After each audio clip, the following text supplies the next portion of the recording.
Glória a Deus. Enquanto muitos homens nesta noite, eles decidiram ficar em casa, né? Não deram tanto valor para este momento. Graças a Deus pela vida de vocês que estão aqui. Eu estou muito feliz. Olha, se você me perguntasse, pastor, você, né? Acho que foi o Bernardo que me perguntou no caminho, pastor, você acha que vai vir muita gente? Eu respondi para ele, Bernardo, só Deus sabe. Eu, na minha cabeça, eu pensava, Pedro, Tiago e João, né? Porque como eu disse para vocês, as mulheradas, trabalhar com a mulher é muito fácil. Lá quando a gente era líder lá na sede, a minha esposa era líder de homens, de mulheres, e eu de homens. Então minha esposa, quando ela fazia qualquer evento, era 500 mulheres, sem brincadeira. O Carlos está aqui, o Fabrício está aqui, que era da sede, eles vão lembrar. 500 mulheres no meio, assim, ó, brincando. E nós, pra gente, né, trabalhar com homem não é fácil. E a gente ficava suando paletó e trazia gente de fora, trazia conjunto de fora. Você fala que vai sortear uma Ferrari, vai sortear uma viagem para os Estados Unidos para ver se traz esses homens, né? Porque nós homens, nós somos práticos, já eu vou falar sobre isso. Nós somos acomodados. E nós precisamos mudar essa postura, essa mentalidade em nome de Jesus, amém? Você pode dizer um amém? Nós precisamos mudar, porque o reino de Deus, as coisas que acontecem no reino de Deus, é muito rápido, as coisas acontecem muito rápido. E se você ficar vacilando, as coisas vêm e atropelam você. Um pastor de renome, chamado Enéas Tonini, uma vez ele falou uma frase que eu gravei aquilo e eu tenho para mim, eu acredito no que ele falou. Ele disse assim: antigamente, Satanás ele andava no mundo fazendo a arruaça dele, montado num jumentinho. E a igreja, os homens, né? Vou falar da nossa raça, da nossa laia. Os homens tentavam acompanhar ele, tentando também neutralizar as arruaças dele, montados também num jumentinho. Satanás hoje, ele já se adiantou, ele já se modernizou. Hoje ele usa a TV, o rádio, ele anda de avião, ele anda de trem-bala, ele está ligeiro. E tem muita gente, muito homem, querendo acompanhar ele montado num jumentinho. Não vai conseguir. A gente precisa se antenar, a gente precisa mudar essa mentalidade. Para a gente ter uma base aqui, para nós termos uma base, eu vou ler aqui um texto. Isso vai servir de inspiração para a nossa conversa. Porque hoje, se você veio esperando que o pastor comece a pregar e pule, receba, não é isso hoje. O intuito não é esse. Mas a gente vai conversar de uma maneira clara, transparente, concisa, precisa. E se você entender 10% do que a gente vai comentar aqui, eu já vou ficar feliz. E a sua esposa também vai ficar feliz. Posso ouvir um amém? Aleluia. Glória a Deus. Vamos ler Salmo 1. Fabrício vai colocar aqui. É um salmo muito conhecido, eu sei que você conhece. Salmo de Davi. Não é o primeiro salmo de Davi. Na verdade, estudiosos dizem que o primeiro salmo de Davi é o Salmo 23. O Senhor é o meu pastor e nada me faltará. Aí você fala, mas pastor, o Salmo 23 é 23, o primeiro salmo é o 1. Só que a Bíblia não está na sua ordem cronológica, da forma como realmente ela foi escrita. Até porque, se estivesse, o salmo que teria que ser o primeiro, teria que ser o Salmo 90 de Moisés. Porque Moisés veio muito antes de Davi. E ele está lá no 90. Então, na verdade, mas eu quero te tranquilizar e dizer para você que o fato dela não estar na ordem cronológica dos fatos não altera e não tira de forma nenhuma o mérito, a autenticidade, a veracidade, a unção desta palavra. Então é apenas um detalhe, não se pegue a isso, é apenas um detalhe, mas a Bíblia ela não se contradiz, ok? Então fique tranquilo que a palavra de Deus é poderosa e infalível. Aleluia, glória a Deus por isso. Diz o Salmo 1 no versículo 1: bem-aventurado o homem que não anda segundo o conselho dos ímpios, nem se detém no caminho dos pecadores, e nem se assenta na roda dos escarnecedores. Algumas traduções está zombadores. Antes, tem a sua satisfação, o seu prazer na lei do Senhor. Amém. E na lei do Senhor medita de dia e de noite, pois será como árvore plantada junto à corrente de águas, que dá o seu fruto na estação própria, cujas folhas não caem, e tudo o que fizer prosperará. Você pode dizer glória a Deus? Aleluia, glória a Deus. Eu quero agradecer ao irmão Jânio, que já orou por mim, me abençoou. Deus abençoe, viu, meu querido? Isso é uma bênção, viu? O Jânio, quando ele começa a mandar os áudios, né? Aí a gente já começa a ver, eu falo, lá vem oração, bênção, né? E eu gosto de uma frase que ele fala, né? De pastor a membro. Eu falo, glória a Deus. Essa frase é do Jânio, né? Aleluia. Eu gosto demais, isso é uma bênção, viu? Aí o Wagner posta assim, com aquela mãozinha: você é uma bênção, aleluia. Parabéns pela tua vida, viu, Jânio? Eu louvo a Deus pela tua vida, viu? Glória a Deus. Nós homens, nós somos muito práticos, irmãos. Você já percebeu isso?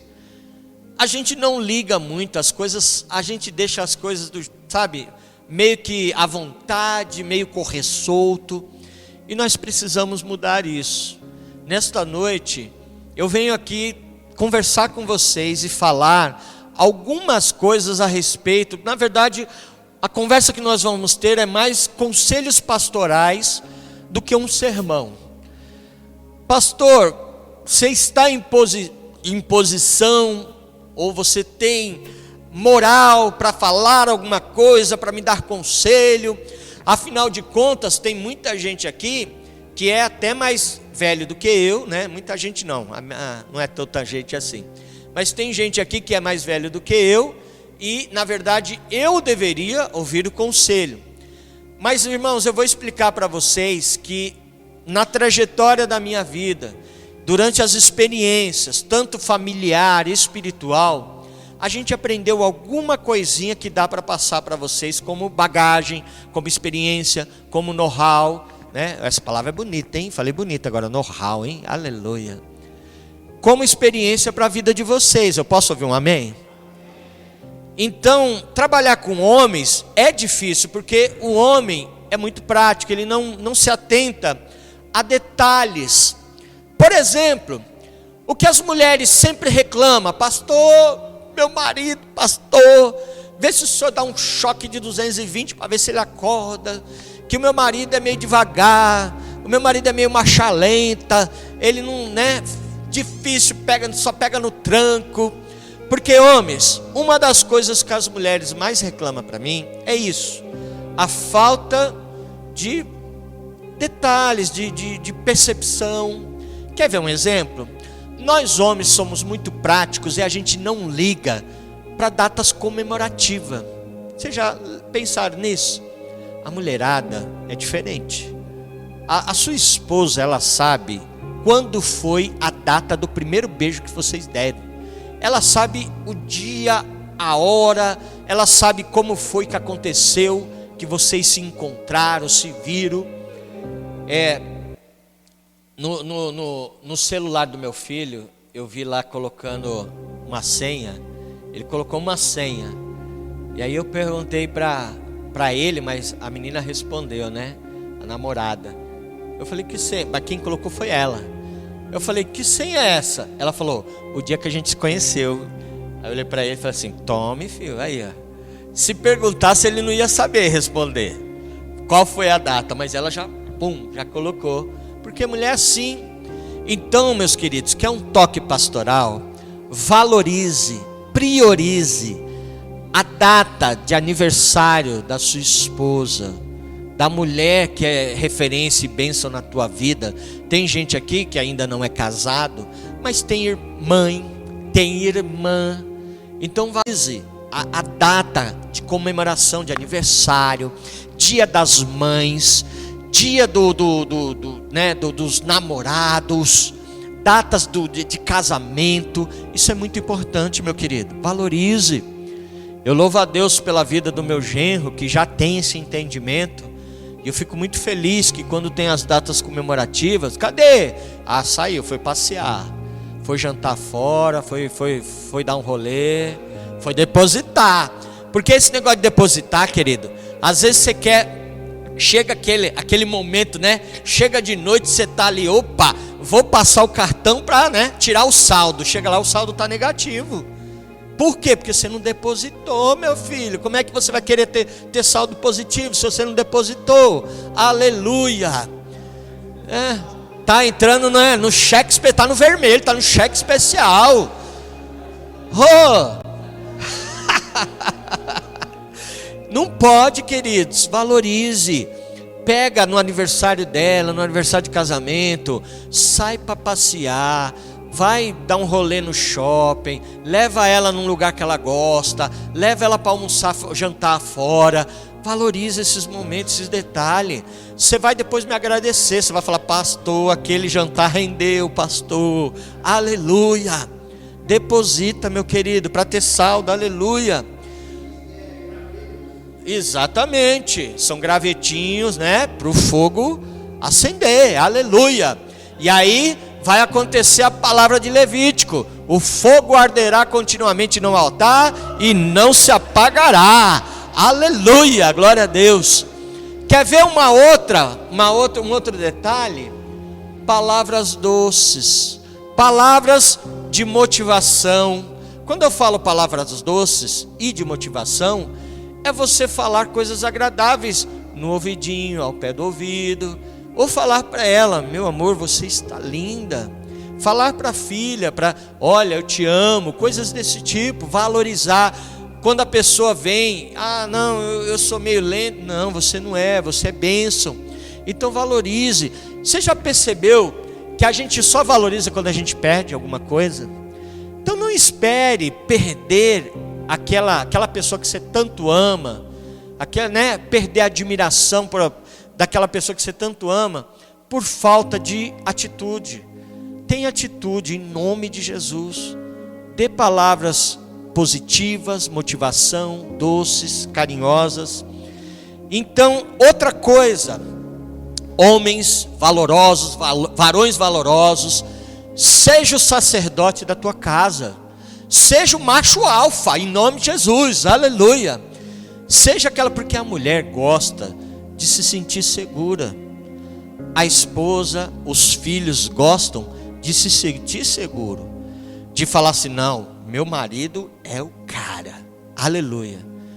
Ela não quer, os seus filhos não querem, ou a sua família não quer, que você seja aquele sacerdote de Piracicaba. Você sabe qual é o sacerdote de Piracicaba?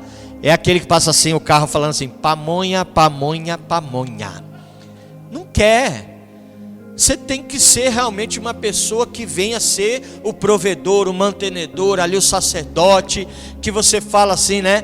A última palavra sua. Só não pode ser, né? Igual o nosso irmão Marcelo. Agora eu vou expor o Marcelo, ó. Não pode, Marcelo depois vai ficar com raiva minha. Você não pode ser igual o Marcelo, que a última palavra é dele. A Cleidiane fala assim: vai lavar a louça. Ele fala: já vou, né? Fica bravo e dá a última palavra: eu já vou. Tô brincando, viu? O Marcelo é benção. Eu brinco com ele.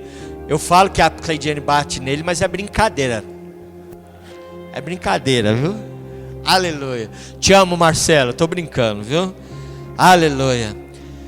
Queridos, dentro do relacionamento, primeiro eu estou falando relacionamento conjugal, tá? Depois a gente vai falar sobre família. Dentro de um relacionamento conjugal, tem que ter muito respeito, muito diálogo, muita cumplicidade. Quer ver uma coisa que tira a paz de casamentos aí? O abençoado do celular. Quantos casamentos e quantos problemas a gente já não teve que, né, resolver, porque a pessoa chega e fala: não, pastor, ele fica até tarde vendo aí uns vídeos que eu não sei que vídeo que é, eu imagino, né? O camarada fica navegando mesmo nessas pornografias, conversando às vezes com outras mulheres, sabe? E ele acha que não tem nada a ver. Tem, não pode. E o celular, ele não deixa, não, ela não sabe nem a senha, não pode. Queridos, isso não pode, isso tem que ser compartilhado, isso tem que ser aberto. O meu celular mesmo, ele tem aquele negócio de com o dedo você abre, você toca o dedo ele abre. Minha esposa é cadastrada nele. A hora que minha esposa quiser, ela toca o dedo e abre. Então se eu fizer alguma coisa de errado, ela vai ver, porque ela tem contato. As nossas senhas, a gente sabe. Eu sei a senha dela, ela sabe meu, tanto de e-mail como de banco, é tudo compartilhado. Há realmente uma cumplicidade da nossa parte. E quando vocês têm isso no meio do casamento, tudo vai bem, tudo vai dar certo, em nome de Jesus. Funciona dessa forma. A Bíblia, ela fala lá em Gênesis capítulo 2, versículo 24, diz assim: deixará pai e mãe e serão uma só carne. O homem vai deixar o pai e mãe, vai se unir-se à sua esposa e serão uma só carne. Aqui está falando de realmente você cortar o cordão umbilical, não de romper laços. Não quero ver mais e falar mais com a minha família, não é isso. Aqui está falando de dependência, de você casou, você constituiu uma família, agora você tem que construir a tua história. Não é tudo que tem de problema vai levar para pai, mãe, sogro, sogra, não. Isso está falando de você agora ter a sua família e resolver ali entre família.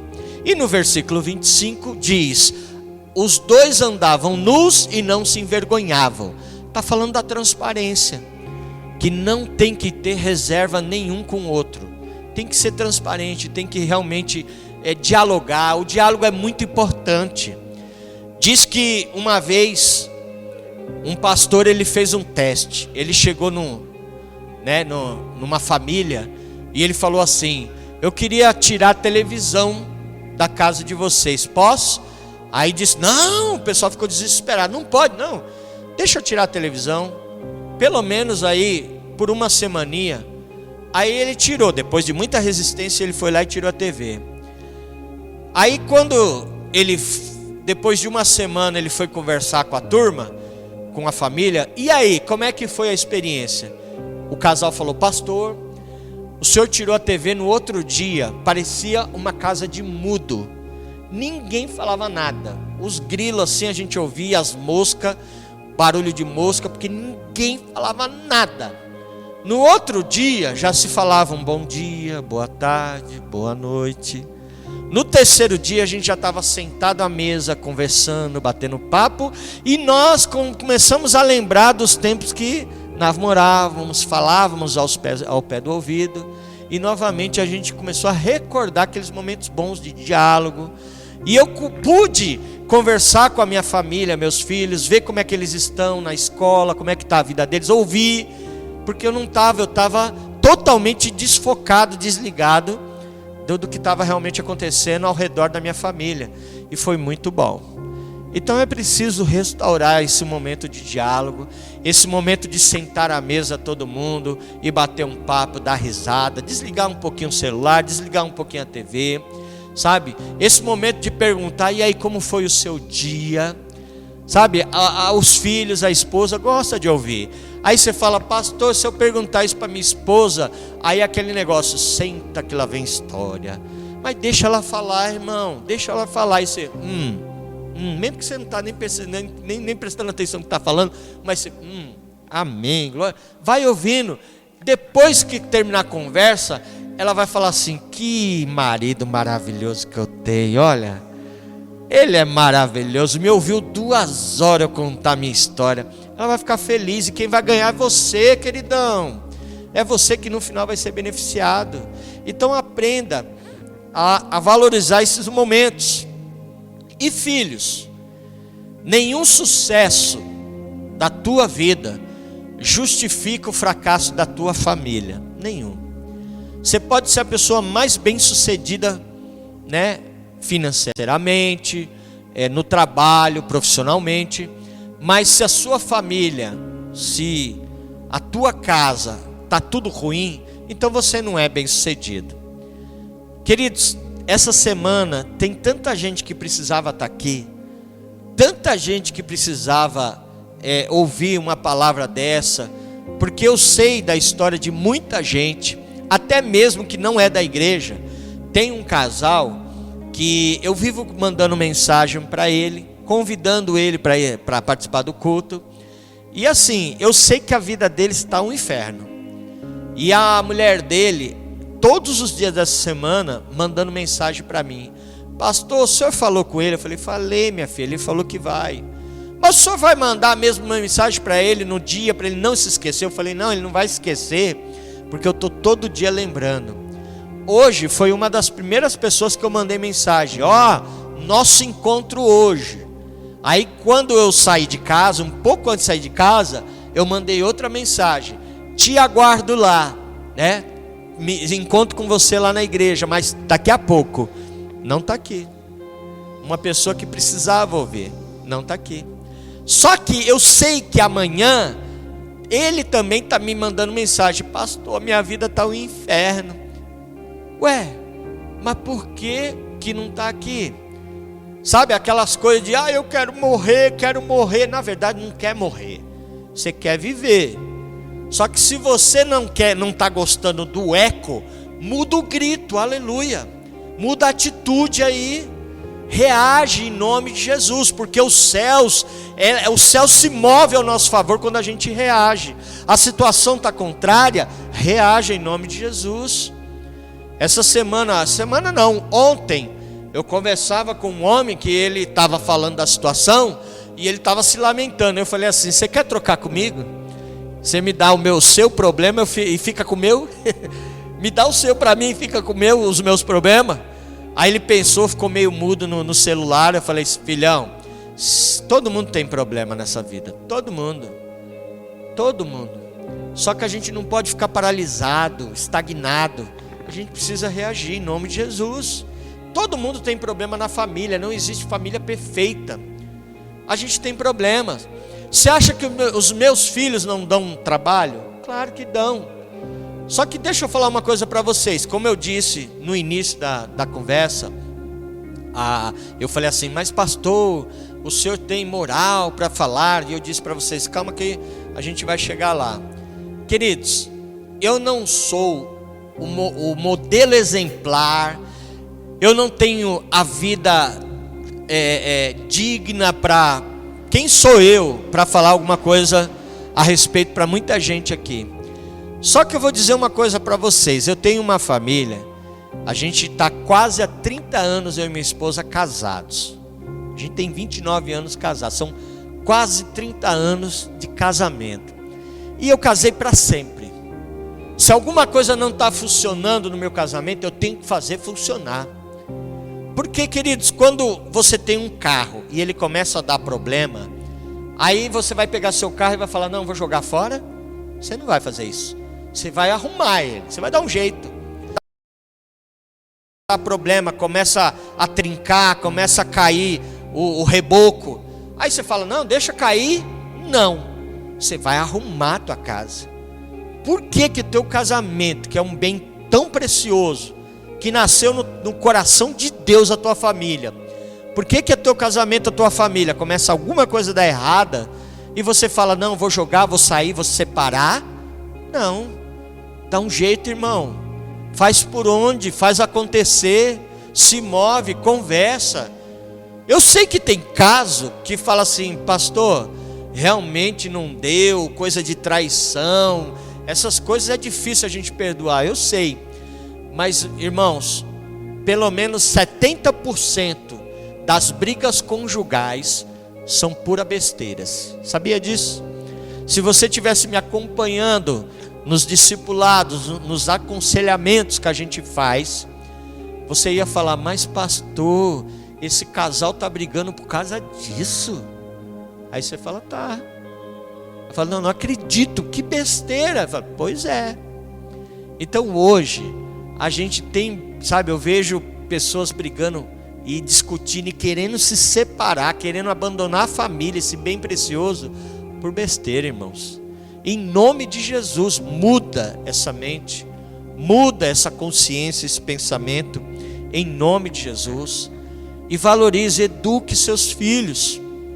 Esse casal mesmo que eu falei, que era para o homem estar aqui, quando eu estava conversando com os dois na rua, eles estavam falando dos filhos deles, né? Não, porque os meus filhos não respeitam, né? A mulher falando, os meus filhos não respeitam ele, xingam ele, brigam com ele. E ele está falando, eles estão falando, e na minha mente eu estou visualizando um adolescente. Eu estou visualizando um menino de 15 anos, 17 anos, do jeito que ele estava falando. Chegou uma hora que eu perguntei assim, quantos anos tem o menino? Aí ela falou, um tem 9, o outro tem 6. Eu falei, o quê? Eu fiquei de boca aberta. Eu falei, o quê? 9 anos, 6 anos, não saiu da fralda. E está falando que briga com você, xinga você, não obedece. Puxa a orelha desse menino. Aleluia, corrige ele em nome de Jesus. Tem autoridade, pulso. Aí entra o sacerdote, né, que eu falei, de Piracicaba, Pamonha. Cadê a autoridade? Cadê ali chegar e falar, não filho, não é assim não. Vai lá para o cantinho da reflexão, ficar de castigo. Põe ali, porque você não precisa espancar a criança. Não precisa bater na criança. Mas põe lá sentadinho, no cantinho da reflexão e fala, não vai sair daí. Enquanto não ficar umas 2, 3 horas meditando aí, pensando na besteira que você falou, na besteira que você fez. Você pode ter certeza que da próxima vez ele vai pensar 10 vezes antes de fazer qualquer coisa. Temos que educar. Que senão, se você, sacerdote, não educar seus filhos, o Lucas Neto vai educar. O mundo vai educar. Lá, o dono da boca lá, das drogas, vai educar. O mundão vai educar seu filho. Então nós temos que ser pais que presentes. Temos que estar participando da vida dos nossos filhos. Eu sempre pergunto, meu filho chega da escola, eu pergunto, e aí filhão, como é que foi hoje? Ah, foi igual. Não, ele fala, ele quer desbaratinar, né? Fugir, né? Não, foi normal não, conta aí, foi bacana tal. Eu sei que ele foi fazer uma prova. E aí filhão, como é que foi a prova? Não, fala aí, como é que você acha que tirou? Eu pergunto, quero participar. Se não, sabe o que vai acontecer?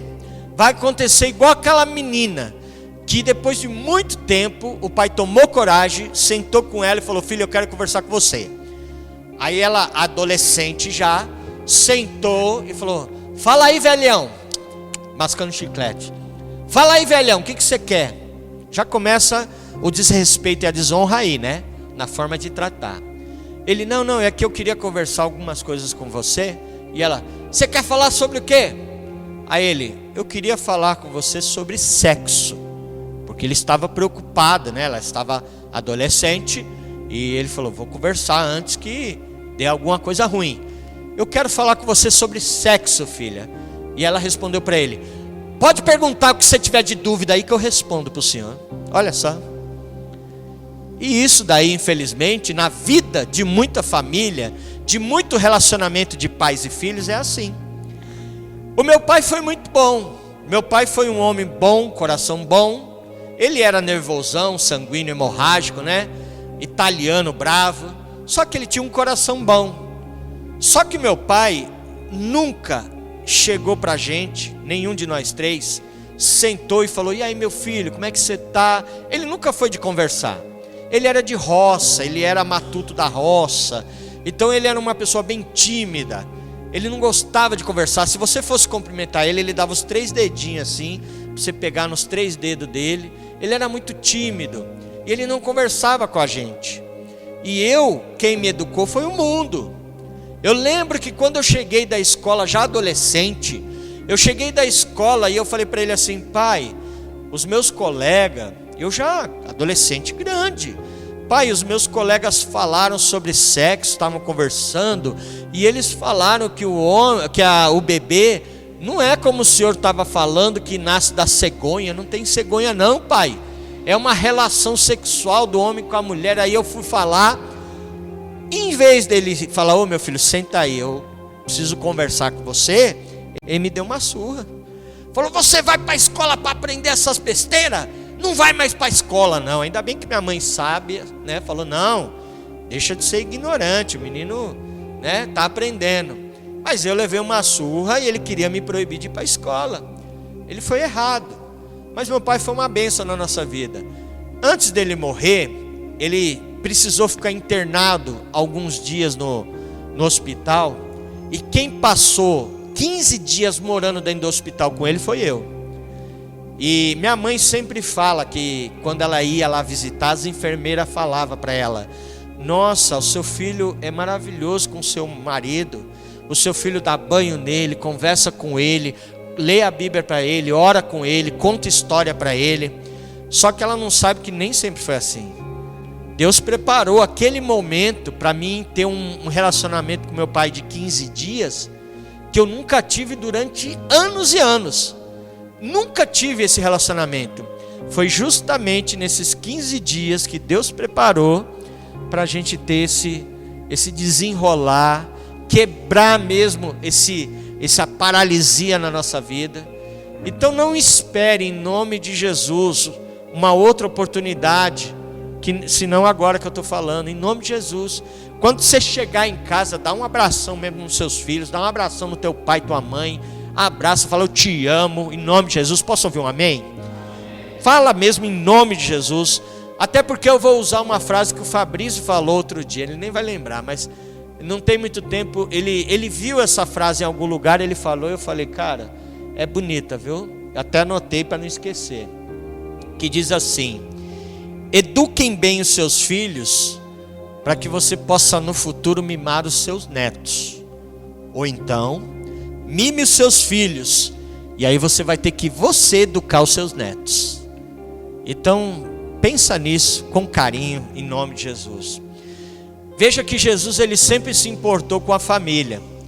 O primeiro casamento que teve, né, que Jesus foi o primeiro milagre. Jesus estava lá no casamento, e foi lá que ele operou o primeiro milagre. Foi num casamento.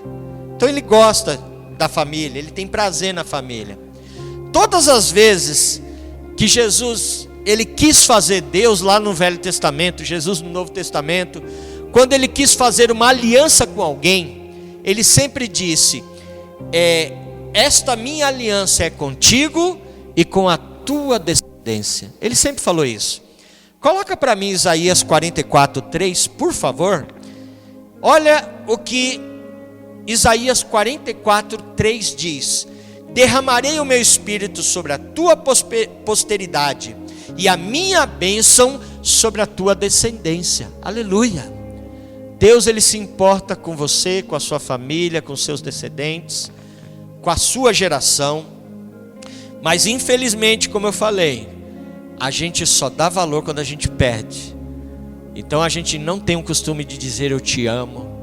Eu não quero te expor a vergonha, mas quando foi a última vez que você falou para sua esposa, para sua mãe, para os seus pais, para os seus filhos, dizendo assim, eu te amo, você é muito importante para mim, você é uma bênção na minha vida? Quando foi que você disse isso? Talvez você vai falar, nem lembro, pastor. É verdade, eu sei que muita gente nem lembra.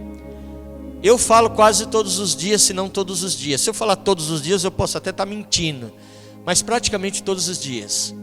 A minha esposa não é diferente da tua. Talvez você passe por aquela situação, como eu passo, de a gente vai vir para a igreja, um exemplo, estamos saindo para a igreja ou qualquer lugar, a gente está saindo, e aí minha esposa toma banho, aí eu estou começando a falar mal dela, depois ela vai assistir isso, vai me puxar a orelha, né? A minha esposa toma banho, e depois eu vou tomar banho, então ela já tomou banho e está se trocando, eu vou, tomo meu banho, me troco, aí eu sento na sala esperando ela se trocar, eu assisto um filme, assisto um documentário, vou na cozinha, faço sem geladinho, né? Vou lá e limpo o carro por dentro, e ela está se trocando. Você vê que a minha não é diferente da tua. Às vezes a minha esposa pega, ela abre ali, ela está se trocando, aí eu vejo ela que pôs uma roupa. Como é que eu tô? Aí eu falo, querida, você está maravilhosa, você está linda. Não, eu pedi para você falar a verdade. Eu falei, mas eu estou falando a verdade. Aí daqui a pouco eu saio, quando eu volto ela já está com outra. Por que você trocou? Não ficou bom aquela lá. Aí ela olha e fala assim, eu não tenho sapato. Aí eu olho assim, aquele monte de sapato, eu olho para os pés dela para ver se ela tem mais de dois pés, né? Eu falo, não, ela deve ter mais de 2 pés, porque eu estou vendo um monte de sapato e eu olho, eu falo, não tem sapato, ou então, eu não tenho roupa. Aí eu olho o guarda-roupa assim, cheio de roupa, eu falo, meu Deus, não tem roupa? Então você está vendo, eu estou contando isso, mas você está vendo que nós compartilhamos da mesma situação. A minha esposa é igual à sua, só muda o endereço, mas é igual. Todas as mulheres são dessa forma. Elas pensam dessa forma. Então, em nome de Jesus, valorize essa costelinha abençoada que Deus te deu. Aprenda a ter paciência. Aprenda a falar palavras abençoadas para ela em nome de Jesus. É uma bênção, aleluia. Sobre o sacerdote do lar, eu sempre fui da correria, da pegada. Sempre que a minha esposa já me conheceu assim. A gente sempre esteve envolvido em tudo no reino de Deus. Ela veio se aliançar comigo, nós ficamos juntos. Ela já envolvi ela em trabalhos, em ministérios. E você quer, corre comigo, participa comigo. E a mulher, ela gosta disso. Quando ela vê no sacerdote um homem que ama o reino de Deus, que participa. Agora, quando o homem é relaxado, que a mulher chega e fala assim, ô amor, vamos lá à igreja, você não vai na igreja? Você fala, não, hoje tem o jogo do meu time, eu vou assistir. Ah não, hoje não, vai você. Querido, você já perdeu ponto. Então, ela gosta quando ela vê uma pessoa que ora, sabe? Ela gosta, ela tem prazer, fala assim, puxa, meu marido é de oração. Eu também não vou perguntar para vocês, que eu não quero expor ninguém, né? Mas se eu perguntasse para você, você ora com a sua esposa? Talvez alguém vai falar assim, pastor, eu nunca orei. Pastor, eu nem lembro, faz tempo que eu não oro. Vocês precisam orar, irmãos. Você precisa sentar com a esposa, nem que for na hora de dormir, mas precisa orar. Precisa pegar na mão dela e falar assim, vamos abençoar a nossa casa, a nossa união, a nossa família, nossos filhos, vamos abençoar junto. Chamar todo mundo, falar, gente, vamos orar aqui, ou vamos fazer um devocional, desliga aí a TV, vamos ler uma palavra aqui da Bíblia, vamos cantar um corinho, sei lá, mas precisa ter esse momento na casa, na família, junto com a esposa, precisa ter esse momento. A esposa gosta quando vê que o marido é entendido. Quando ela fala assim, bem, eu vi aqui uma palavra, mas não entendi. Aí você vai lá e fala, eu sei, aleluia. Você vai lá e explica para ela.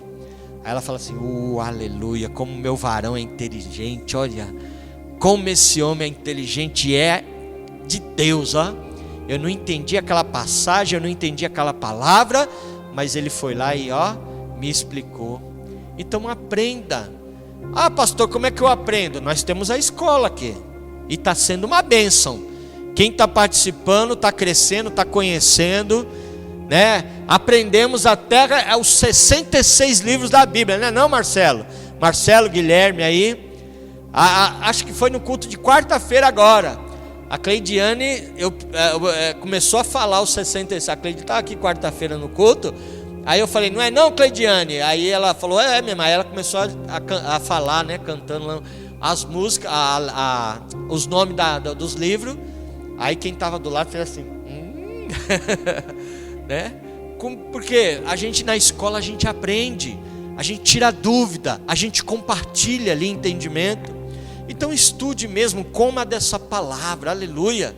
Porque a Bíblia aqui nós lemos, no versículo 2 de Salmo 1, antes tem a sua satisfação na lei do Senhor, e na sua lei medita de dia e de noite.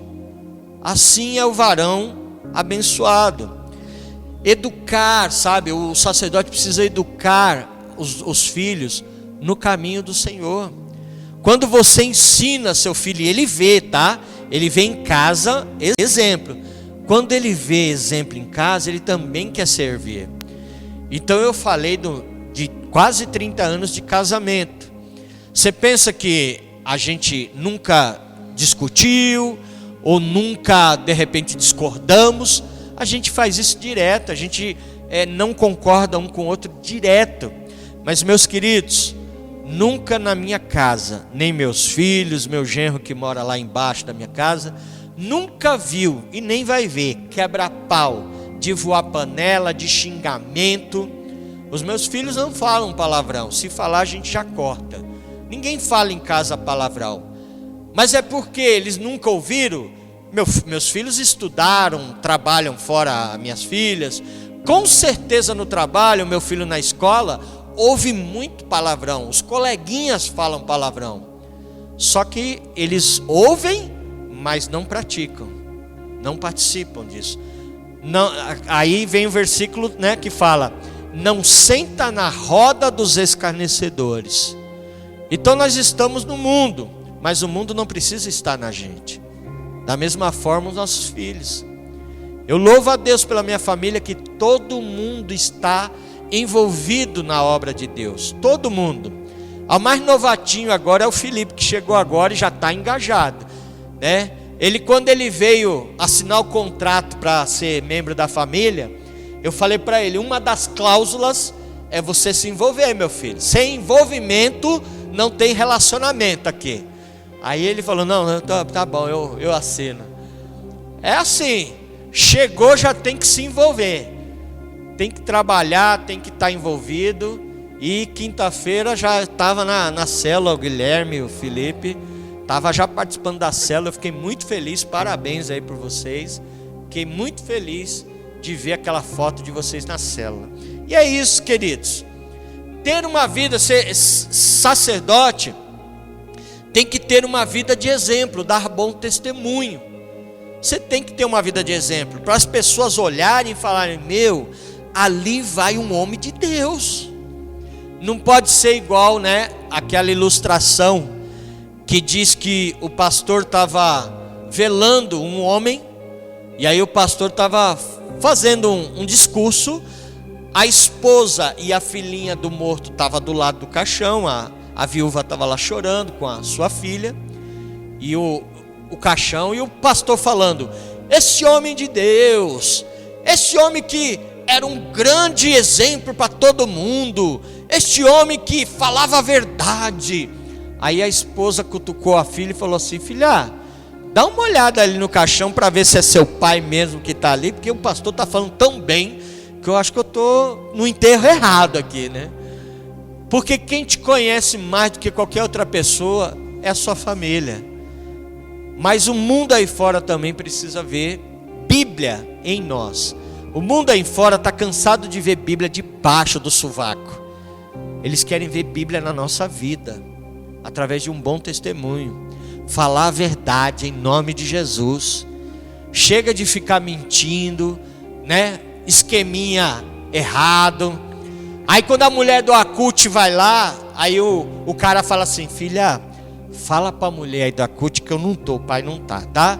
Aí a filhinha sai e fala assim: meu pai mandou dizer que não tá não. Aí você cai no descrédito, você fica envergonhado. Então em nome de Jesus fale a verdade. É sim, sim, não, não. Mateus 5,37. A sua palavra seja sim, sim e não, não. Confiem na sua liderança, na liderança do seu líder, do seu pastor. Confiem. Quantas vezes, até hoje, se meu apóstolo falar alguma coisa, mesmo que eu não confie, que eu falo, não sei, isso aí não vai dar certo. Mesmo que ele fale que não vai dar certo, não, mesmo que eu pense que não vai dar certo, eu sempre falo para ele, quando eu tenho essas dúvidas, eu falo para ele o seguinte, eu falo: apóstolo, eu particularmente, eu estou igual Tomé, está faltando fé, mas eu vou na tua fé. Se você está falando, vamos embora. Eu vou, eu confio, e não é que dá certo. 99% das vezes dá certo. E eu falo: rapaz, ele tinha razão. é 0,0001% que eu tinha razão. Os 99,99 ele sempre tem razão. E aí deu certo. Aí você fala, rapaz, ele... Por quê? Porque tem oração, porque tem vida no altar. Então quando a gente fala ou faz alguma coisa, é tudo à base de oração, é tudo à base de um propósito, tudo tem um porquê, nada foi falado solto, foi muito bem pensado. Então creia, confie que vai dar certo. É como diz a palavra em 2 Crônicas 20:20. Crede em Deus e estareis seguros, crede nos seus profetas e prosperareis. Então confie, creia em nome de Jesus. Eu preciso, varões valorosos, que vocês realmente estejam juntos, unidos em um só propósito. Irmãos, eu ouço muitas pessoas, os homens chegarem e falar assim: pastor, estamos juntos. Só que esse estamos juntos é da boca para fora. O camarada vem no domingo e ele só volta daqui a 4 domingos. Aí sumiu. Aí você fala: cadê aquele homem que ia me ajudar, que estava na pegada comigo? Cadê? Você liga, ele não atende. Então tá junto, tá junto mesmo. Pastor, vamos roer esse osso junto, porque na hora da vaca gorda a gente tá junto também, vamos celebrar.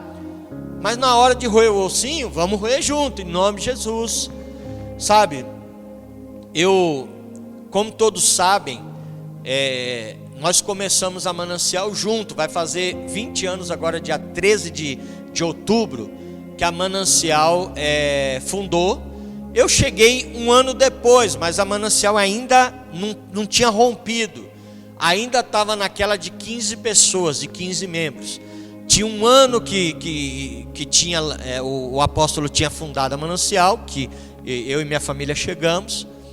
Mas a gente praticamente começou no início, junto com eles. E foi muito difícil, queridos, muito. Teve que roer muito osso. Mas para a glória de Deus, a gente sempre estava junto.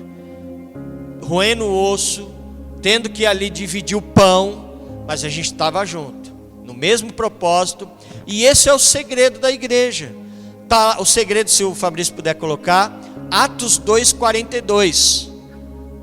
Põe o 42, que eu acho que é o 41, eu estou em dúvida no 41 ou 42. E perseveravam todos juntos, na doutrina dos apóstolos, na comunhão, no partir do pão e nas orações. O segredo do sucesso da igreja primitiva é perseverar junto, em unidade, em koinonia, tá ali, aliançado, juntos, no mesmo propósito. Esse é o segredo que vai fazer da Manancial Aricanduva um sucesso. Por exemplo, eu falei recentemente, quem não pegou, estamos querendo em janeiro começar um ano novo num outro ambiente. Queridos, está muito difícil espiritualmente falando aqui. As pessoas estão associando a gente com o pessoal aí em cima. As pessoas veem essa placa aí do lado, joga-se tarô, aí pensa que é aqui. As pessoas não entendem, não perguntam, tem alguma coisa a ver para a gente poder nos justificar e falar: não, meu querido, ali é uma coisa que é outra. Não, eles já julgam. Então está muito difícil espiritualmente falando. A questão do aluguel mais alto agora também vai pesar. Eu falei para a dona, eu sinto muito, mas não dá, a gente não vai conseguir, esse valor que você quer, a gente não consegue pagar, Então a gente está vendo que Deus está tirando a gente do ninho. E eu sei que toda mudança gera um pouco de incômodo, gera um pouco de dúvida. Tudo que a gente vai mudar, a gente fica meio assim cabreiro. Será? Dá aquele medo. Mas queridos, Deus é com a gente, aleluia. E você já pensou que de repente é isso que está faltando para vir um boom na nossa vida? Você já pensou? Porque graças a Deus a igreja está começando a vir pessoas boas, novas. A igreja está começando a encher de gente boa, abençoada. Nós estamos crescendo. Essa é a oportunidade que nós temos agora de alçar voos maiores, de alargar as nossas estacas, as nossas tendas. É agora. A gente tem que surfar nessa onda, aproveitar.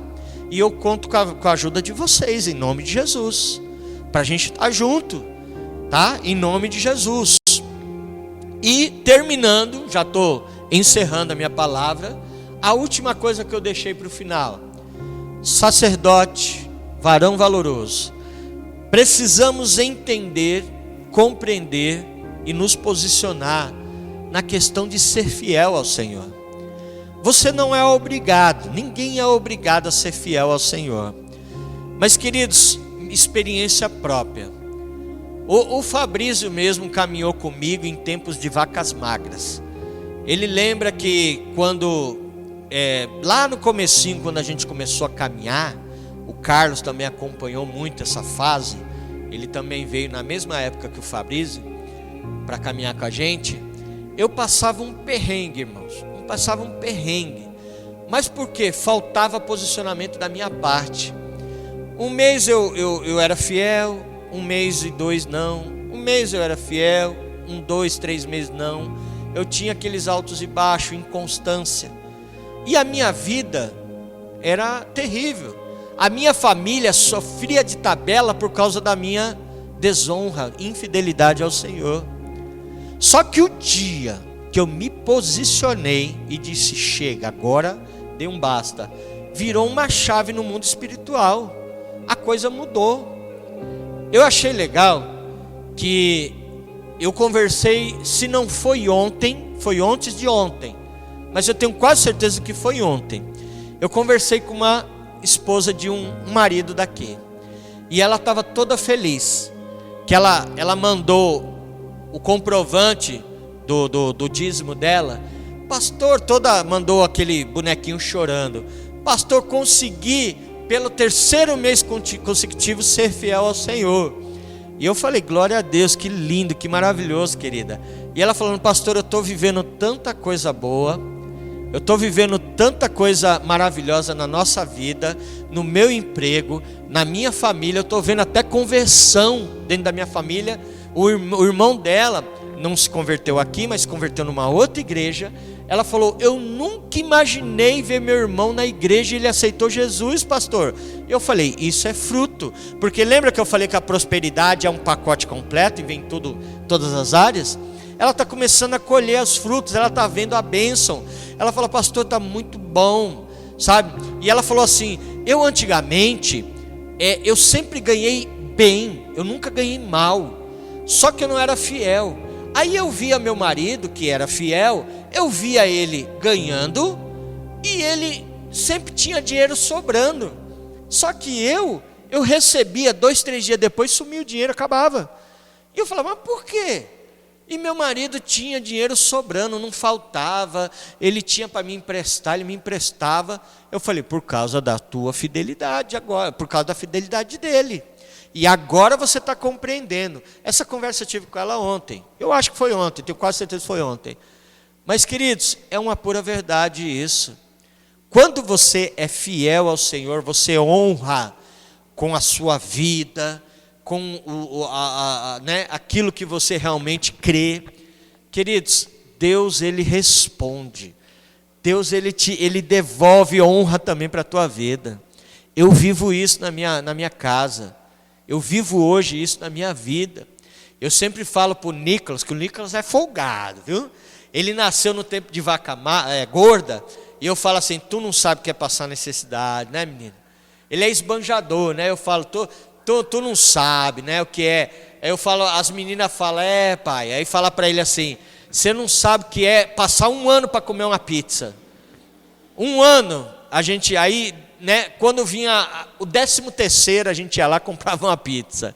Você não sabe o que é pegar 4 pessoas para ir para o culto, e vai um, passa o bilhete, dá pela janela, o outro depois vem a outra perua, passa, aí dá pela janela, vai outro, aí passa. Aí quando o motorista era bonzinho, olhava para a família, ficava com dó, ele abria a porta de trás e falava: não, pode entrar todo mundo aí. Né? Quando ele via dano pela janela, ele falava: não, entra lá. E tinha uns bons corações, uns bons samaritanos. Aí eu falo, você não sabe o que é isso, meu filho. Por isso que você é assim forgado. Mas é assim mesmo. E isso, graças a Deus, a gente não vive mais. Eu sou rico? Não. Eu sou próspero. Eu não sou rico. Eu sou próspero. Tem gente que vai ver a gente agora, o mês que vem lá em Jerusalém, vai falar assim, pastor, se fui pobre não me lembro mais. Só que sabe de nada, inocente.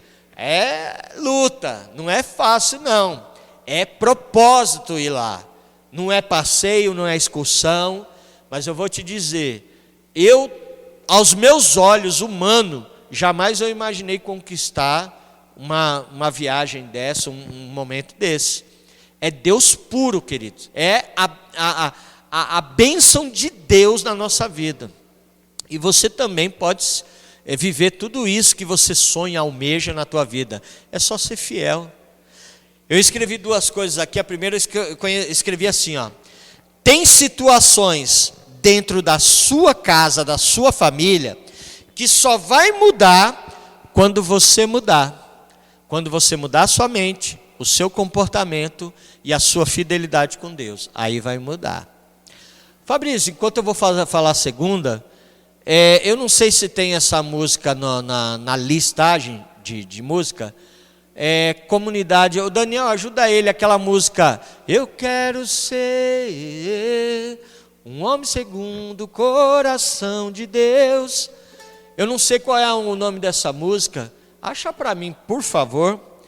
E a segunda coisa que eu escrevi tem coisas na sua vida que ainda não aconteceu, porque você realmente não se abriu para Jesus mudar a tua vida, mudar a tua história. Fica de pé em nome de Jesus. Eu não sei se vai ter essa letra. Se tiver, coloca para mim no telão para nós cantarmos essa letra. E depois eu quero orar por vocês. Amém? Nós vamos cantar esse louvor e você vai declarar a letra dessa música no coro, que diz: eu quero ser um homem segundo o coração de Deus. A tua família, a tua esposa deseja isso.